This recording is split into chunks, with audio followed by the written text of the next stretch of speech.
वास्तुशास्त्र की ये हमारी क्लास नंबर 13 है। तो लास्ट क्लास में हमने पढ़ा था कि मंगल का इम्पैक्ट क्या पड़ता है वास्तु पे हाउस पे। अब अगर मंगल के साथ बुध की युक्ति बन रही है घर के अंदर, तो मंगल और बुध मिलकर घर के वास्तु पर क्या इम्पैक्ट डालेंगे वो देखते हैं। अब आपको पता है जो ड्राइंग हॉल होता है वो कौन है? ड्राइंग हॉल का मतलब है मरकरी यानी कि बुध। ड्राइंग हॉल अलग होता है और डाइनिंग हॉल अलग होता है। डाइनिंग हॉल होता है जहाँ पे हम खाना खाते हैं, तो डाइनिंग हॉल का मतलब होता है शनि। और ड्राइंग हॉल होता है जहाँ पे मेहमानों को बिठाते हैं, तो दोनों अलग हैं।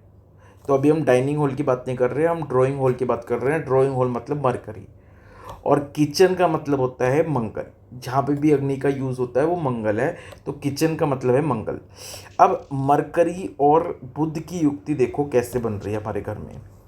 अब देखो कई बार क्या होता है कि ड्राइंग हॉल के अंदर ही खाना बनता है, तो अगर ड्राइंग हॉल के अंदर ही खाना बन रहा है तो यानी इसका मतलब यहाँ पे मंगल और बुध की युक्ति है। या ड्राइंग हॉल के एकदम सामने किचन है, यानी किचन और ड्राइंग हॉल और किचन एकदम आमने सामने है, तो भी यहाँ पे मंगल और बुध की युक्ति बन रही है। और ये सिचुएशन बहुत ही ज़्यादा खतरनाक और बहुत ही अशुभ सिचुएशन है घर में।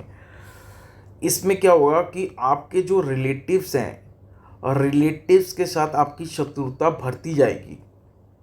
यानी हर रिलेटिव के साथ में, तो जितने भी हमारे रिलेटिव्स हैं उनके साथ हमारी शत्रुता बढ़ती चली जाएगी। और जो पति है उसके जितने भी मित्र हैं धीरे धीरे सबके साथ उसकी फ्रेंडशिप खत्म हो जाएगी। पत्नी को कंसीव करने में, प्रेगनेंसी होने में बड़ी दिक्कत होगी।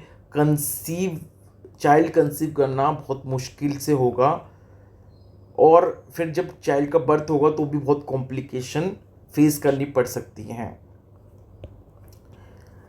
बच्चे की जो एजुकेशन है उसमें रुकावट आएगी, बच्चे की एजुकेशन में प्रोग्रेस नहीं हो पाएगी। तो ये मंगल और बुध की युक्ति बनती है, तो ये बहुत अशुभ सिचुएशन है। तो ये थी हमारी वास्तु की क्लास नंबर 13।